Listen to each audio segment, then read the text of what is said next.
They called it mercy. But the stars knew better. The Vesper fled through the ink-black veins of the cosmos, their ships little more than seed pods cast from a dying world. They carried no weapons, no maps, no gods. Only the brittle hope that someone might see their light, and not mistake it for a threat. Their children's skin glowed faintly in the dark, a silent language of survival etched in bioluminescent sigils. "We are here," the markings whispered.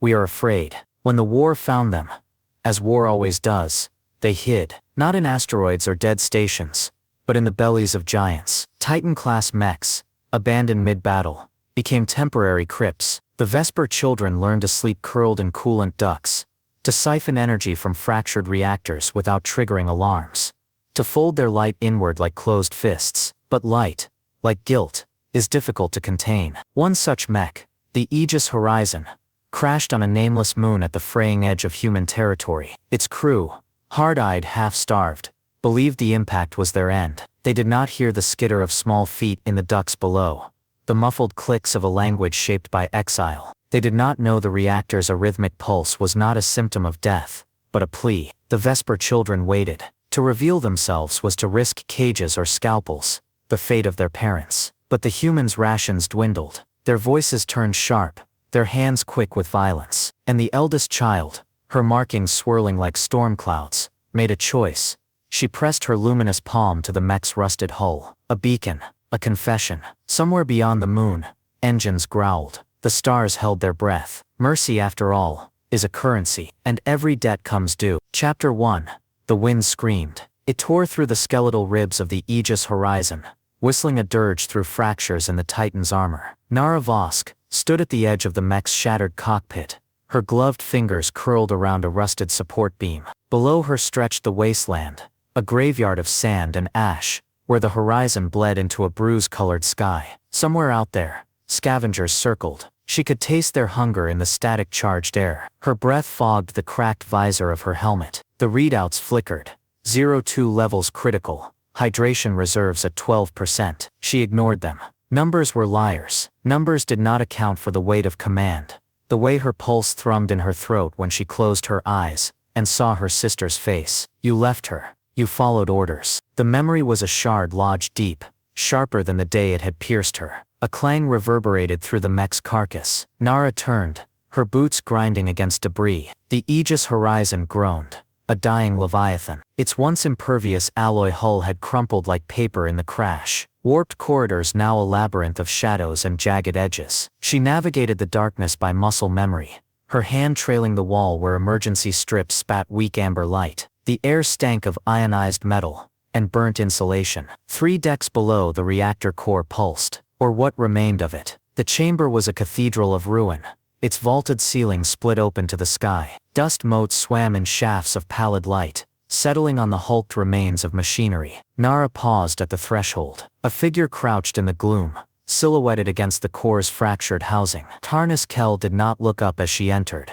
His hands moved with methodical spite, prying components from the reactor's gut. Tools clattered, sparks spat as he severed cables. He wore no helmet, foolish, given the carcinogens leaking from the core, but his face was half obscured by a scavenged respirator. Its filters streaked grime black. He is a vulture, Nara thought. He would strip the bones of the world if it bought him another hour. She approached. Her shadow fell over him. He stilled. "You are draining power from the backup cells," she said. Her voice was flat, stripped of accusation. It was worse that way. Tarnis tilted his head. A sliver of his face caught the light. A sharp jaw, eyes like smoldered flint. "The core is dead. The cells are dead. We are dead. Does it matter what I take from the corpse? It matters if the distress beacon fails." He snorted, wrenching a coil free. "Your beacon has been screaming into the void for 19 hours. If the core intended to retrieve us, they would have done so before the dusthounds caught our scent." Nara's gauntlet twitched. She could fracture his skull with a single strike. He is useful, she reminded herself. He knows machines. But the urge coiled hot in her chest. She stepped closer. "You will stop."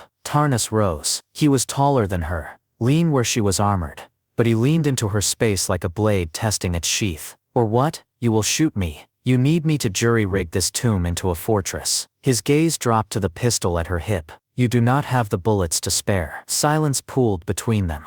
The reactor core guttered, casting his face in chiaroscuro. Nara's mind split, one thread tracking the rasp of his breath, the other clawing back to a memory. Her sister Liz, standing in the rain-soaked mud of a refugee camp. They are just children, Nara. We cannot turn them away. Liz had died for that conviction. Nara stepped back. The lower ducts. Secure them. Scavengers will try to crawl through. Tarnis smirked. It did not reach his eyes. As you command, Captain. The ducts were a hell of tight spaces and snarled wiring. Tarnis crawled through the bowels of the mech, his headlamp cutting a frail beam through the dust. His knees ached. His lungs burned. Every breath tasted of stale metal, and his own sour sweat. Idiot. You should have taken the water ration when she offered, but he had not, because pride was a currency, and he was bankrupt in all others. The beam caught something. A scrap of fabric snagged on a vent. Not military issue. Too fine, too iridescent. He frowned. His hand closed around it. The material shimmered, faintly luminescent, like bioluminescent algae from the deep trenches of Kalos Prime. Children. The word slithered into his mind. Refugees. He froze. The air shifted, a whisper of movement ahead. Not rats. Too deliberate. Tarnis edged forward. The duct opened into a maintenance alcove, its walls scorched from overloaded circuits. His headlamp swept the space. Eyes gleamed back at him. Small figures huddled in the corner, limbs tangled, faces upturned. Alien. Humanoid but not human. Skin like opalized milk, hairless skulls veined with faint blue light. Their eyes were wide, pupil-less, glowing silver. Vespers. The word surfaced from some half-remembered briefing. A nomadic species, displaced by the core's expansion. One of them raised a hand. A boy maybe 8, in human years. His fingers trembled, revealing translucent nails. In his palm rested a canteen. Nara's canteen, the one she had left in the mess hall. Tarnis stared. The boy made a soft clicking sound, pushing the canteen toward him. They have been stealing our supplies. He should report them. Should drag them to Nara, and let her decide. Let her play the hero, the martyr, the fool. The boy's markings pulsed, bioluminescent sigils swirling beneath his skin. A warning? A plea? Tarnis took the canteen. The water inside sloshed, half full. He unscrewed the cap, drank deep, and handed it back. Stay quiet, he muttered, or you will die here. Nara found him on the observation deck. Night had fallen, the wasteland swallowed by a blackness so absolute it felt alive. Tarnis sat cross-legged on the floor, a dismantled plasma torch in his lap. He did not acknowledge her as she leaned against the doorway. The ducts are secure, he said. She studied the torch. You modified the ignition array to burn hotter, longer. He did not look up. The dusthound's rigs run on methane. A spark in the right place. You have fought them before. A pause. His fingers tightened on a screwdriver. I have run from them before. There is a difference. Nara stepped into the room. The observation deck's viewports were shattered, the stars blotted out by dust. She thought of Liz again, of how her sister had loved the stars. They are not static, she'd say. They are fires, burning through time. The Vespers, Nara said quietly. Tarnis went very still. I saw the fabric. You hid them. He set the torch aside. If we share rations, we starve faster. If we do not, we lose the moral high ground. A fascinating dilemma. They are children. They are aliens. He stood facing her. The stars glinted in his eyes. You do not even know what they are. I know they are afraid. He laughed, a hollow sound. Fear is universal. So is betrayal. She moved before she could stop herself, grabbed his wrist, shoved back his sleeve. Scar tissue snarled across his forearm. Old and vicious. Torture marks. Interrogation. Who did you betray? She whispered. He wrenched free. Someone who believed mercy was a virtue. The comms array crackled to life behind them. A voice warped by static sliced the silence. Aegis Horizon. This is Dusthound Alpha. You have something we want. Nara turned. On the screen a war rig loomed, spiked, rusted. A carcass reborn. Its hull was studded with skulls. Human. Vesper. Send out the glow rats, or we peel your mech open like a tin can. Tarnis looked at her. For the first time his mask slipped. A flicker of doubt, of dread. She activated her helmet. Prepare for siege. Outside the wind screamed. Chapter 2. Nightmares colonized the dark. Nara woke to the taste of copper, her cheek pressed against the cold floor of the armory. The dream lingered. Lyssa's voice, brittle as glass, repeating the same 3 words. You left me. She sat up, armor creaking, and rubbed her eyes until sparks bloomed behind her lids. The armory reeked of gun oil and desperation. Rows of empty racks loomed like rib bones. The crew had stripped the weapons clean hours ago. All that remained was a single plasma cutter, its battery dimming to red. She stood. Her legs trembled. Hydration reserves at 8%. Her helmet red. She tore the helmet off and let it clatter to the floor. The air was colder here, sharp with the ozone stink of failing systems. Somewhere in the mech's depths, the Vesper children slept, or hid, or prayed. She had not asked. The corridor outside was a throat choked with shadows. Nara trailed her fingers along the wall, counting the emergency strips that still flickered. 14 between the armory and the reactor core. Yesterday there had been 23. The Aegis horizon was bleeding out, light by light. She found Tarnis in the core chamber. He knelt beside the reactor's ruptured housing, a nest of wires spilling from his lap. His sleeves were rolled up, revealing forearms mapped with scars and fresh burns. The Vesper boy hovered nearby, silent, clutching a frayed coil of copper. Tarnis did not acknowledge the child, but his hands moved slower, deliberate, as if conscious of being watched. Nara lingered in the doorway. The reactor's heartbeat was a rhythmic now, a faltering thud-thud that vibrated through the floor. She wondered if the boy understood what it meant, if he knew the sound was a countdown. Tarnis spoke without turning. The dust hounds will attack at dawn.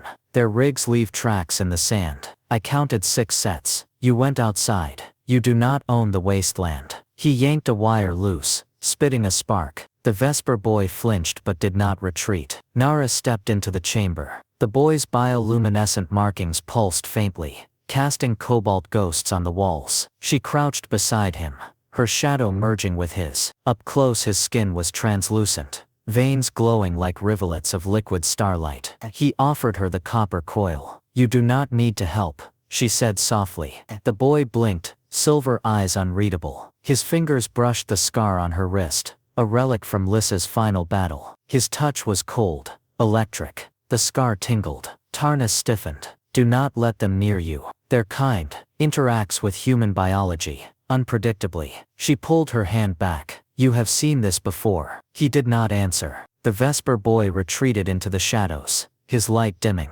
The dust hounds came at first light, as promised. Nara watched from the mech's broken spine, a vantage point strewn with twisted girders. The war rigs advanced like beetles, their hulls bristling with scavenged artillery. Sunlight glinted off saw-blade wheels and welded skulls. The lead rig bore a banner of flayed skin, the core's insignia painted in blood. A message. She keyed the comms. Breach points. Tarnis's voice crackled. East airlock. They will try to overload the seals. Can you stop them? A pause. I can make it hurt. Nara climbed down, her boots skidding on loose plating. The mech groaned, a metallic scream that set her teeth on edge. By the time she reached the east corridor, the dust hounds were already drilling. The sound was a mechanical snarl, the wall shuddering as their bore bit chewed through alloy. She pressed her palm to the vibrating metal. Lys would have ordered a counterattack. Lys would have died smiling. Nara unclipped the plasma cutter. Its blade hummed to life, casting a sickly green glow. The wall exploded inward. Dust and shrapnel stung her eyes. A figure lunged through the breach, a dust hound in patched exoskeleton armor, wielding a rotary saw. Nara sidestepped, the saw's teeth grazing her pauldron. She rammed the plasma cutter into the scavenger's gut. The smell of charred flesh flooded the corridor. 2 more poured through. She moved on instinct, her body a weapon honed by 100 battles. But the 3rd scavenger was faster. He swung a hydraulic baton, catching her ribs. She stumbled, pain blooming hot. The baton rose again. A siren wailed. The overhead lights flashed crimson. The dust hounds froze, clutching their helmets as feedback screeched through their comms. Nara lunged, severing the baton wielder's oxygen line. He collapsed, gagging. Tarnis's voice boomed from the PA system. The next one will liquefy your brains. Run. The surviving dust hounds fled. Nara sagged against the wall. Blood seeped through her undersuit, warm and insistent. She pressed a hand to her side. Broken rib, maybe 2.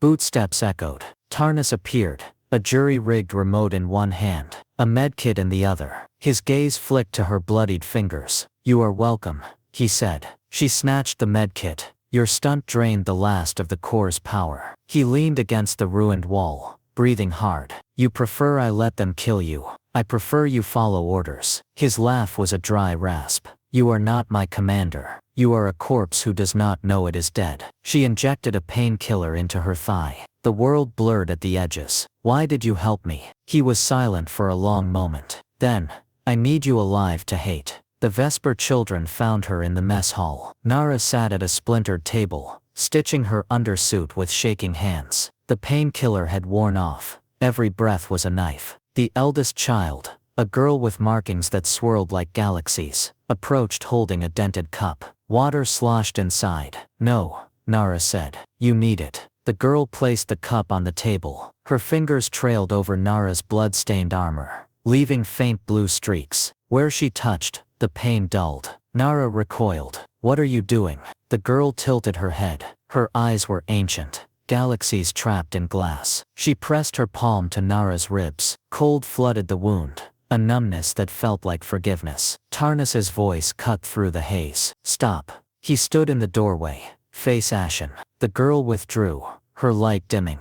They are siphoners, he said. They draw energy from pain, from life. Nara stared at her hands. The blood had dried, but the skin beneath was smooth, unbroken. She healed me. She fed. His jaw tightened. You think it is free. You think anything is free. The Vesper girl retreated to her siblings, their light flickering in unison. A language, a lament. Nara stood. You fear them. I fear what they reveal. He turned away. The core is unstable. Their markings react to it. We have hours, not days. They argued in the observation deck, the stars blotted out by sand. We can funnel the core's overload into the perimeter, Tarnis said. His schematics glowed on a cracked tablet, lines of red and gold. A chain reaction. It will incinerate everything within half a click. Nara studied the blueprint. Including us. Including us. She looked at him. Really looked. His eyes were bloodshot. His hair matted with sweat. He had not slept. Had he ever slept? The Vespers, she said. He threw the tablet. It shattered against the wall. They are not your sister. Let them go. The words hung between them. Poison and confession. Nara stepped closer. What happened to you? Who did you leave behind? He backed away, but she caught his wrist, pushed up his sleeve. The scars were worse here. Jagged, deliberate. Letters carved into flesh. K-E-R. Kairos, he whispered. Her name was Kairos. The Vesper boy appeared in the doorway, his light a fragile blue. Tarnis pulled free. I sold her coordinates to the dust hounds for a full tank of fuel. She was a friend. Nara's chest ached, not from the wound. You blame yourself. I am myself. He laughed, raw and broken. Now you know. Now you can hate me properly. She reached for him, stopped. We need to reroute the core's energy, to buy time. He stared at her hand, suspended in the dark. Why? Because I do not want to hate you. Midnight. The reactor core hissed like a living thing.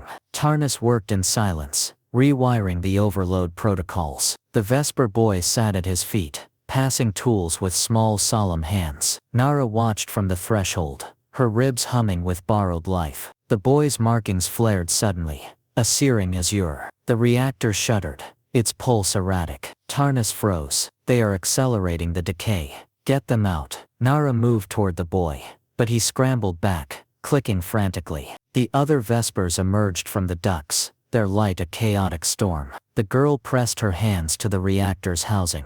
The metal glowed, veins of blue spreading like roots. They are trying to stabilize it, Nara said. Tarnis gripped a live wire, teeth bared. They are killing it faster. Get them out. The girl turned. Silver tears streaked her face. She raised a hand, not to Nara, but to Tarnis. A offering, a plea. He recoiled. No. No, I do not want. The reactor exploded, or it began to. A sound like the sky tearing open. Light swallowed the chamber. Nara lunged, dragging Tarnis back as the core's housing cracked, spewing white fire. The Vespers huddled together, their light a shield against the inferno. When the smoke cleared, the reactor was silent, dead. The girl collapsed, her markings dark. Tarnis knelt beside her, his hands hovering. "What did you do?" She smiled, touched his scarred arm. Ker glowed blue. Chapter 3.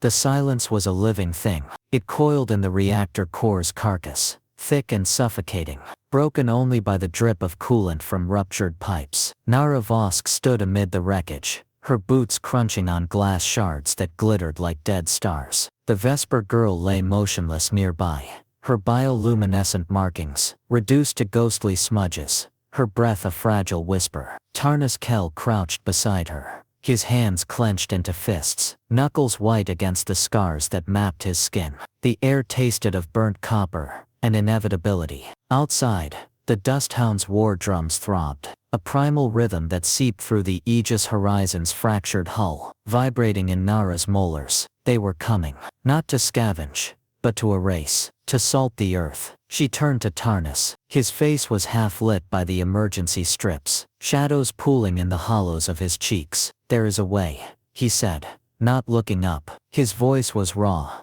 stripped of its armor, the core's remnants. "If we trigger a cascade ignition, the blast radius will annihilate everything." Nara finished. The words hung between them, a blade balanced on its edge. He nodded, including the dust hounds. She closed her eyes. Lissa's laughter echoed in the dark, bright, reckless, extinguished too soon. "You left me." But this was not about absolution. It was about the weight of a canteen passed in silence, the press of small hands against her ribs, the way Tarnis had looked at her when he said mercy. "How long?" she asked. "An hour, maybe less." He stood, his frame a silhouette against the reactor's gutted husk. Someone must stay behind to manual override the fail-safes. The Vesper girl stirred, her markings flickering.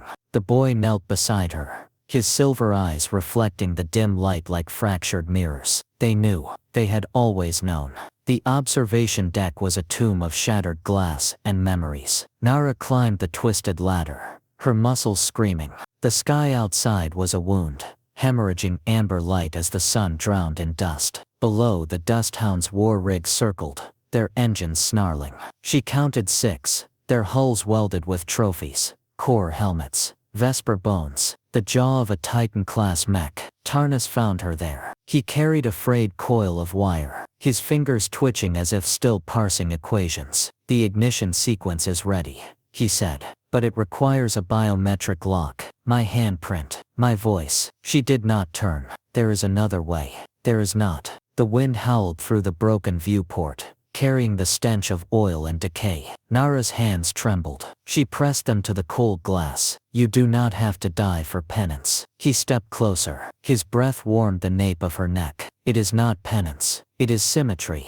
She faced him. His eyes were bloodshot, his lips cracked, but there was a clarity there. A man who had stared into the abyss and found his reflection. "Karis," she said. He flinched. "You carry her. But you do not have to bury yourself with her." He lifted his scarred arm, the letters Ker glowing faintly under the Vesper girl's touch. "I have made peace with my ghosts." The comms array crackled. A distorted voice slithered through. "Aegis Horizon, your time is up." The dust hounds attacked at twilight. They came in a swarm, their rigs belching smoke, saw blades chewing through the mech's rusted underbelly. Nara stood at the east breach, her plasma cutter a dying star in her grip. Tarnis had vanished into the reactor depths, his final words a vow hissed through static. "Do not follow." She fought, not for the core, not for honor, but for the weight of a child's hand in hers, for the way Tarnis had looked at the Vespers, not as a debt, but as a choice. The dust hounds bled and died, their screams swallowed by the mech's groaning bones. But they were endless. A tide of teeth and steel. A hydraulic claw seized her ankle, yanking her into the open. Sand scoured her face. Above, a scavenger leered, his helmet visor cracked. "The glow rats first," he rasped. "Then you." Nara lunged, driving her blade into his throat. A siren wailed. The Aegis Horizon shuddered, a death rattle that shook the earth. Lights flared along its spine, gold then crimson, then a searing white. The dust hounds froze, their rigs stuttering. "Tarn." She ran. The reactor core was a star-gone supernova. Nara stumbled into the chamber, shielding her eyes against the glare. Tarnis stood at the control console, his hand fused to the biometric scanner, his skin blistering. The Vespers surrounded him, their markings blazing, hands linked in a luminous chain. The boy pressed his palm to Tarn's scarred arm, the letters KER now radiant. "Stop," Nara screamed. He turned, smiled. "A raw, unguarded thing. You were supposed to run." She surged forward, but the heat forced her back. "You do not get to decide my fate." The Vesper girl stepped between them, her light a shield. She touched Nara's chest, then Tarnis's. "A bridge, a farewell. Take them," Tarnis said. "The blast will follow the Dusthound's methane trails." The children, they rerouted the radius. Nara's vision blurred. Why? He looked at the Vespers, their light weaving through his scars. "Because someone once told me mercy is worth the cost." The console beeped. Final. She reached for him. The world erupted. Nas. Epilogue. The Bloom rescue came with the dawn. The Corps' dropships descended like steel vultures, their engines scattering the ash. Nara stood at the edge of the crater. The Vespers huddled close, their light muted but unbroken. The Aegis horizon was gone, reduced to a smoldering scar in the wasteland. An officer approached, his insignia gleaming. "Captain Vosk, you are relieved of duty." She did not look at him. "The children go with me. They are not human. They are alive." He hesitated, then nodded. In the ruins she found Tarnis's journal. Its pages were charred, but the last entry survived. "Tell Nara the sky is full of fires. Tell her to let them burn." The Vesper girl pressed a crystalline flower into her hand. It bloomed in the sunlight, its petals shimmering with stolen starlight. Nara knelt. "We stay, we rebuild." The girl smiled. Somewhere in the dunes, a scavenger unearthed a pair of dog tags. They glowed faintly, etched with a name the wind would soon forget.